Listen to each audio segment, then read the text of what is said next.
ఒకరోజు సమూయేలు ఏడుస్తున్నాడు. దేవుడు సమూయేలు దగ్గరికి వచ్చాడు. సమూయేలు ఎందుకు ఏడుస్తున్నావు అన్నాడు. ఈ చేత్తో అభిషేకించానయ్యా. పడిపోయాడయ్యా, సౌలు బాధగా ఉందయ్యా.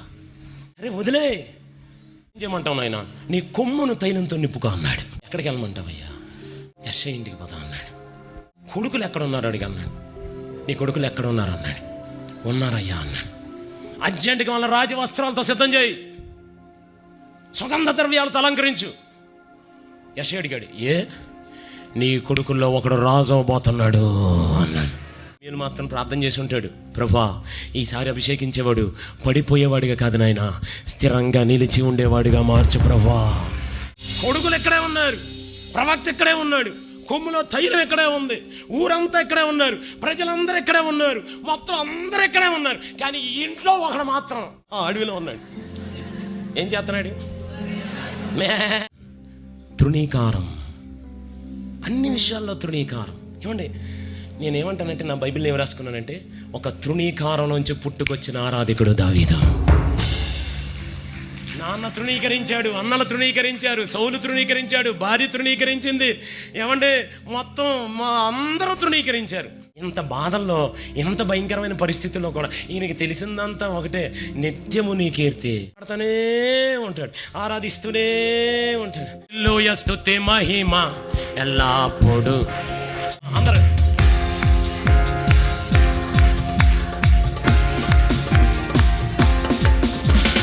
పాడేద హల్లెలూయా, మరణాతా హల్లెలూయా,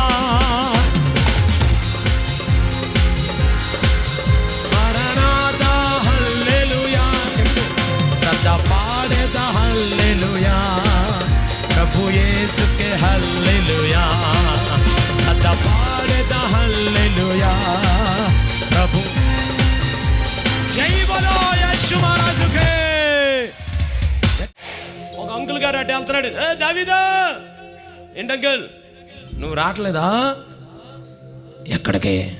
మీ ఇంటికే. ఏం జరుగుతుంది? మీ అన్నలో ఒక రాజు అవుతున్నాడుగా. మీ నాన్నకి ఇన్విటేషన్ వల్ల ఇచ్చాడు అంకుల్ ఇచ్చాడు. మరి ఎక్కడ ఉన్నావే? మా నాన్న ఇచ్చిన గొర్రెలు నమ్మకంగా కాయాలిగా, అందుకే ఎక్కడ ఉన్నా. పదం వస్తున్నా. రిజెక్షన్, తృణీకారం, ప్రతి రిజెక్షన్, ప్రతి తృణీకారం. ఈయనకి తెలిసిందంతా ఒకటే మాట, ఒకటే పాట, ఇక అంతా ఇదే పని. యేసు రాజుగా వచ్చుచున్నాడు, లోకమంతా తెలుసుకుంటారు. యేసు రాజుగా వచ్చుచున్నాడు, లోకమంతా తెలుసుకుంటారు. రవి కోటే, రవి కోటే. జై బలో యేసు మహారాజుకే. అందరూ ఎక్కడ ఉన్నారు? ఈయన ఒక్కడెక్కడ ఉన్నాడు? కానీ ఏం చేస్తున్నాడు? ఇక అభిషేకాలు స్టార్ట్ అయ్యాయి. అరే పెద్దోడా రారా అన్నాడు. అది ఈడ ఎత్తు చూసి ఈడే కింగ్ అనుకున్నాడు. వచ్చి మోకాళ్ళు వేసాడు.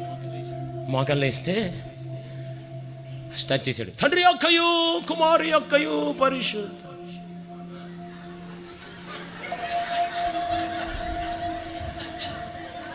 అమ్మాయి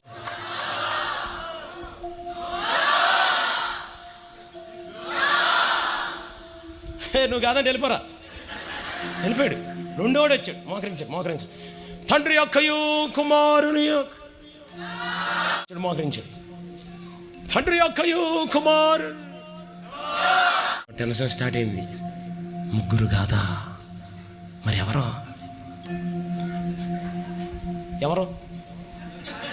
పర్లేదు చెప్పండి నేను పేరు. ఏం చేస్తున్నాడు? బాధల్లో కూడా ఆమేనండి, తృణీకారంలో కూడా గట్టిగా చెప్పండి ఆమేనని, రిజెక్షన్లో కూడా. ఎవరు విన్నారు అలా ఈ వాక్యాన్ని రాత్రి? అన్ని విషయాల్లో రిజెక్ట్ అయిపోయారు. కుటుంబంలో తృణీకారం, పరిచర్లో తృణీకారం, ఏమంటే మీ చదువులో తృణీకారం, అది మీ ఫ్రెండ్స్ మధ్యలో తృణీకారం. నేను ఒక మాట చెప్పనా? ఈ లోకం మిమ్మల్ని తృణీకరించిందా?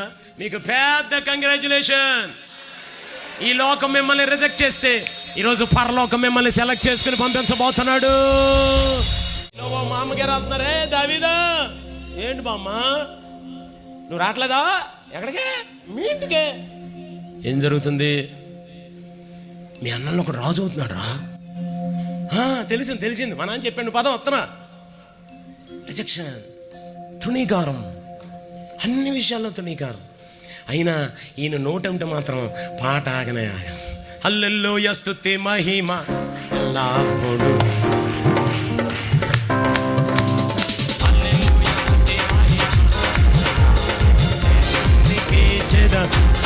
రాజులకే మహారాజు కృప చూపే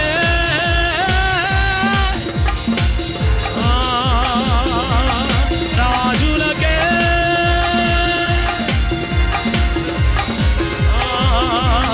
కృప చూపే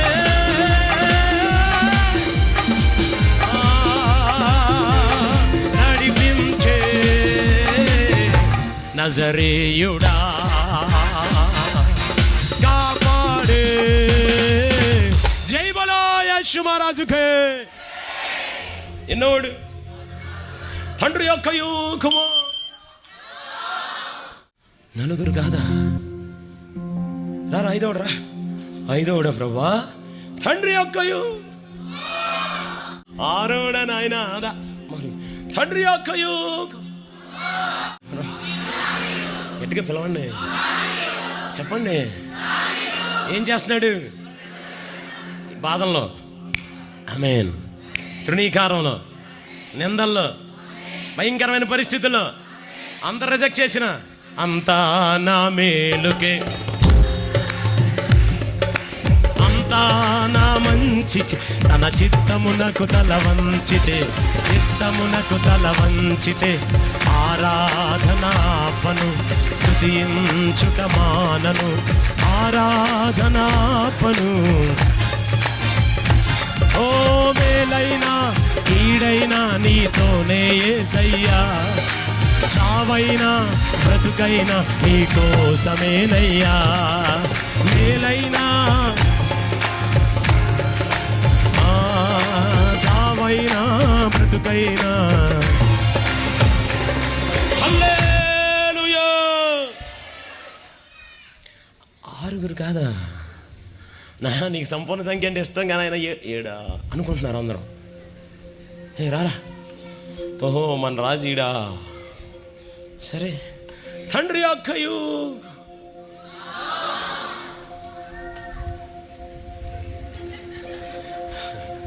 అసలు ఒక్కొక్కరికి డౌట్ వస్తుంది, ఏం జరుగుతుంది అసలు. నాదే సమయాలకి డౌట్ వచ్చి ఉంటుంది, ప్రభా నేను కరెక్ట్ అడ్రస్గా వచ్చానా? యశయ్య ఇట్రా అన్నాడు. యశయ్య నీకు వీళ్ళేనా, ఇంకా కుమారులు ఉన్నారా అన్నాడు. అయ్యా కడసార వాడు ఇంకొకడు ఉన్నాడయ్యా.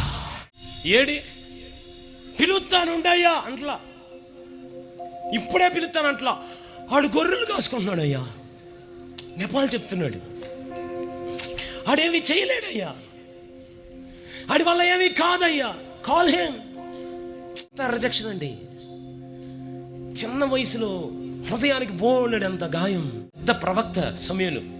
యెషయి నువ్వు ఆ చిన్నోడిని ఇక్కడికి పిలిచేదాకా ఇక్కడే కూర్చుంటా. ఇక్కడ కూర్చున్న దైవజనుడు ఎంత పెద్దోడు తెలుసా? చిన్నప్పుడు ఈయనకు ఒక స్వరం వినపడిందంట, సమయలో.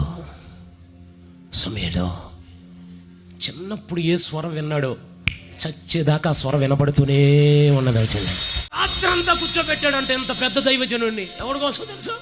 ఎందుకోసం?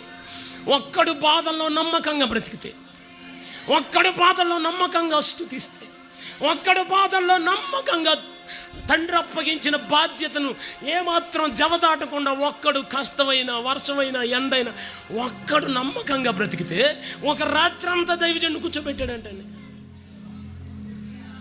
దైవజనుడు ఒక్కడేనా? కొమ్ములో తైలం ఎప్పుడు వస్తాడా, పడిపోదామా దావీదు మీద అని చూడటం మొదలెట్టినాడు. పోనీళ్ళిద్దరానా దావీదు ఎప్పుడు వస్తాడా, నేను కోరుకున్నవాడు ఎత్తడని చెప్దామని పరలోకమంతా దావీదు కోసం ఎదురు చూస్తా. అక్కడ నిలబడితే ప్రభువు కోసం. ఇంత తృణీకారంలో కూడా నోటి నుంచి ఇంకో మాటే రాదు, పాటే పడతాడు. పరవాసినైన కడుపేదను నాకేల ఈ భాగ్యము పరమందు నాకు ఈ స్వాస్థ్యము నీవిచ్చు బహుమానము తీర్చావులే ఆ కోరిక తెచ్చానులే చిరుకానుక అర్పింతును స్తుతిమానిక తేజోమయా నాయ. ఈ రాత్రంతా కూర్చునే ఉన్నాడు. అసలు ఏం జరుగుతుంది? దైవజనుడు ఎందుకు అలా కూర్చున్నాడు? కాసేపటికి అక్షయ్ దగ్గర పని ఉంటాడు. రే ఇట్రా అన్నాడు. ఏంటయ్యా? అడవిలో చిన్నోడు ఉంటాడు కానీ నాన్న పిలుస్తున్నాడు అని చెప్పు అన్నాడు. పరుగు పరుగు పరుగున వస్తా ఉన్నాడు. అంత తృణీకారంలో కూడా పాట ఆగదు. నీ దయలో కాచితివి గతకాలము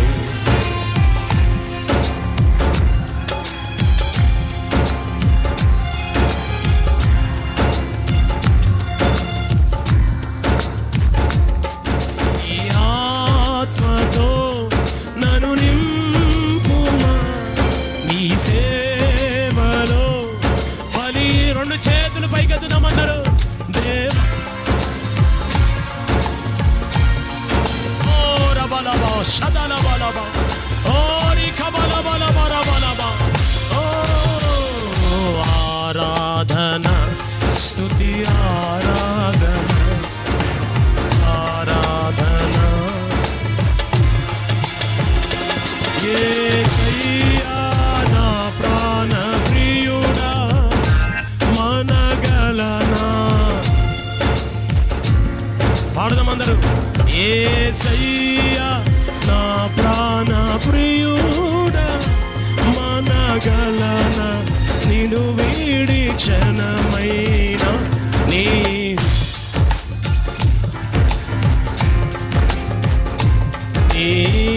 స్వరము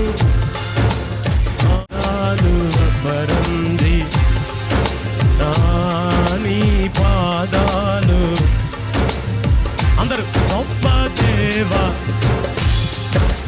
సృష్టికర్త గొప్ప దేవా యెహోవా సృష్టికర్త నీక సాధ్యమైనది ఇలలేనే లేదయ్యా నీక ఇలలేనే లేదయ్యా నీ మాటకు ప్రభావమున్నది నీ మాటకు. అందరు రెండు చేతులెత్తి చప్పట్లు కొడదాం అందరు కలిసి. నీకే మహిమా నీకే మహిమా చెప్పాలి మాట. నీకే మహిమా నీకే మహిమా యుగ యుగములకు నీకే మహిమా యుగ యుగములకు నీకే మహిమా యుగ యుగములకు నీకే మహిమా యుగ యుగములకు నీకే మహిమా యుగ యుగములకు నీకే మహిమా యుగ యుగములకు నీకే మహిమా. చప్పట్లు కొడుతుందరో. యుగ యుగములకు నీకే మహిమా యుగ యుగములకు నీకే మహిమా మహిమా మహిమా.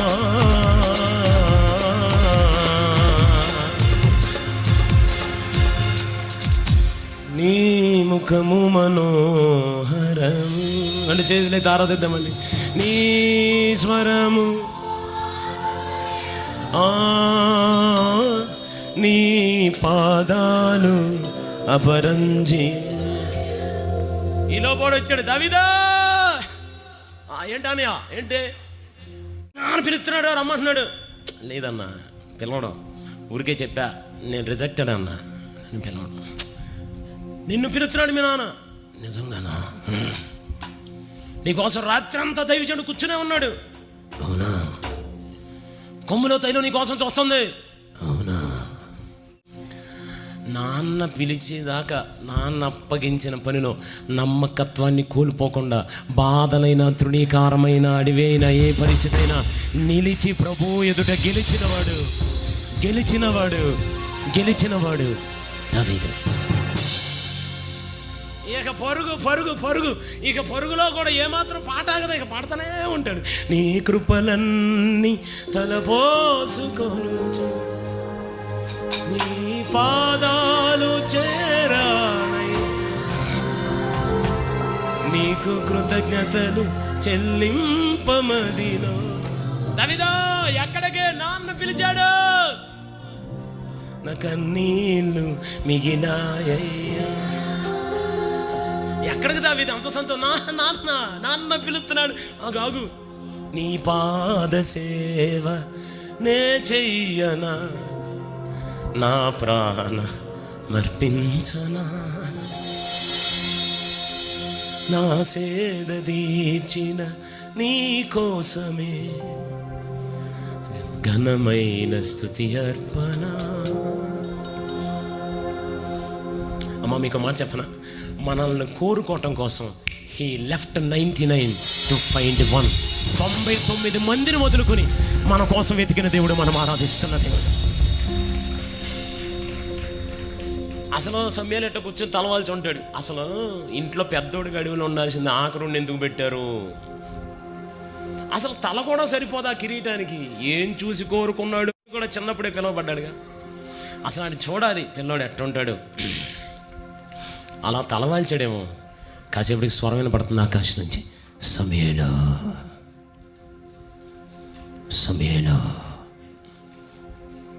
ప్రభువా, సమయంలో నీ దాసుడు ఆలకిస్తున్నాడు. చెప్పు ప్రభువా, సమయంలో అడుగో నేను కోరుకున్నవాడు అదిగో రానే వచ్చాడు. మీరు చప్పట్లు కొడుతూ ప్రభుని స్తుతించుచుండగానే నేను నమ్ముతున్నాను, ఈ రాత్రి, ఈ మధ్యాహ్నం, ఈ సాయంత్రం మీరు ఇంటికి తిరిగి వెళ్ళేటప్పుడు ఈ మాటను దేవుడు నాతో సహా మనందరి జీవితాల్లో నెరవేర్చబోతున్నాడు, కోరుకుని పంపబోతున్నాడు. ఆయన సెలక్షన్లో మనందరం ఉన్న 2 చేతులు పైకెత్తి బిగ్గరగా థ్యాంక్ యూ జీసస్ అని చెప్తారా? 2 చేతులు పైకెత్తి గట్టిగా, ఓ ధృవీకరింపబడ్డ వారులారా, రిజెక్షన్లో ఉన్న వారులారా, చచ్చిపోదాం అనుకున్న వారులారా, మీకు పెద్ద కంగ్రాచ్యులేషన్స్. యేసయ్యకి థ్యాంక్ యూ జీసస్ చెప్పండి. ఈ రోజు నా దేవుని ఆత్మ మిమ్మల్ని స్వతంత్రులుగా మార్చి ఈ సెలక్షన్లో మిమ్మల్ని ఎంపిక చేసి పంపించబోతున్నాడు.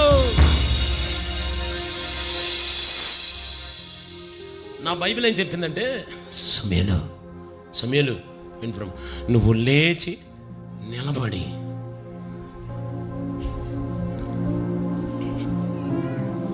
నీ కొమ్ములో తైలంతో ఆ చిరునూనె అభిషేకించు అన్నాడు. అన్నట్టు తీసురండి నెమ్మదిగా. ఖచ్చితంగా ఆ రోజు జరిగి ఉంటుందండి.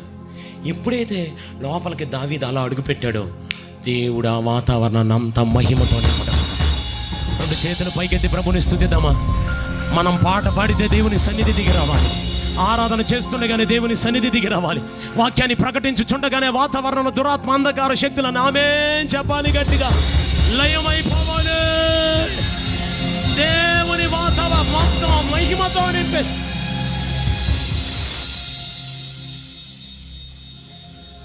₹1 డైలాగ్ ఉంటుంది, అయ్యగారు డైలాగ్. అయ్యగారు వేదిక మీద మాట చెప్పాలని ఆశపడిపోతున్నాం. గొర్రెలకి సరిపోతాడు అనుకున్నారంట అందరూ. దీనికి గొర్రెకి సరిపోతుంది జీవితం అనుకున్నారట. గొల్యాతును కొట్టడానికి దేవుడు వాడుకున్నాడు. అదే హల్లెలూయా అండి. అయ్యేం చెప్పట్లండి, గట్టిగా చెప్పాలండి. మీరు ఎంత ఆర్పాటం చేద్దామండి, కేక వేద్దాం ఒకసారి గట్టిగా. అంతేనా మీ చప్పట్లు? అంతేనా? గట్టిగా కేక వేస్తూ చెప్పాలి, ఆర్పాటం చేద్దాలి. మిమ్మల్ని కూడా చాలా మంది గొర్రెలకి సరిపోతారు అనుకుంటున్నారు. హలో, కాదు, గొల్యాతును కొట్టడానికి పంపించబోతున్నాడు. శబాలా బారాబా కదురా బారాబా హారిబాలా శతలాలా అందరూ చూస్తున్నారు. ఒక్కడ నిలబడితే బాధల్లో చూడండి ఎంత చేశాడు. నెమ్మది నడుచుకుంటూ లోపలికి వస్తున్నాడు. మోహరించు మోహరించాడు. మోహరించుకొని నా బైబిల్ ఏం చెప్పిందంటే మొదటి సమయాలు 16-11లో తన అన్నలందరూ చూస్తుండగా, తన తృణీకరించిన వారందరూ చూస్తుండగా, నువ్వు దేనికి పనికిరావరు అన్న వాళ్ళు అందరూ చూస్తుండగా, నువ్వు సేవ చేయలేవరు అన్న వాళ్ళు అందరూ చూస్తుండగా, వారి అన్నల ఎదుట వారు చూస్తుండగా దావీదు మోకరిస్తే తండ్రి యొక్కయు కుమారుని యొక్కయు పరిశుద్ధాత్మనామములో ప్రభుని స్తుతిద్దాం. ఇక చివరి మాట, చివరి నిమిషం. ఎంత చేతులు పైకెత్తి చప్పట్లు కొడుతూ, 2 చేతులు పైకెత్తి చప్పట్లు కొడుతూ ఎంత బిగ్గరగా ప్రభుని స్తుతించగలరు, ఎంత బిగ్గర. ప్రభు ఉదయం నుంచి దైవజనుడు మాట్లాడుతున్న మాట, ఆత్మ కలిగిన వారి వలె మన కుటుంబాన్ని నడిపించగలిగితే, దేశాన్ని నడిపించగలిగితే 2 చేతులు పైకెత్తి బిగ్గరగా కేకవేస్తూ షబాలబా హతురా హతోరిబా షతరబా హురబా హల్లెలూయా హల్లెలూయా హల్లెలూయా హల్లెలూయా హల్లెలూయా హల్లెలూయా హల్లెలూయా హల్లెలూయా. ఎవరి బిడ్డలారా ఆత్మతో నింపబడదాం, దేవుని ఆత్మ భాషలతో మాట్లాడదాం. నాలుకలు సడలుచున్నగానే దేవుని కొరకు త్రీకారమైన కష్టమైన నష్టమైన బాధలై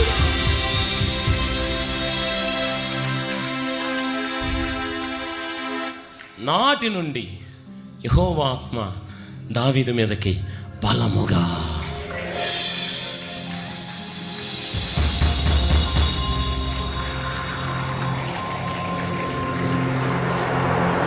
ఒడియా ట్రాన్స్లేషన్ ఎలా ఉందట, నాటి నుండి యెహోవా ఆత్మ దావీదుని స్వాధీనం చేసేసుకున్నాడు. గొర్రెలు కాసుకునే దేవుని ఆత్మ రాగానే మహారాజుగా మారినాడు. సొంత వారే మూలన పడేశారు. ఎక్కడ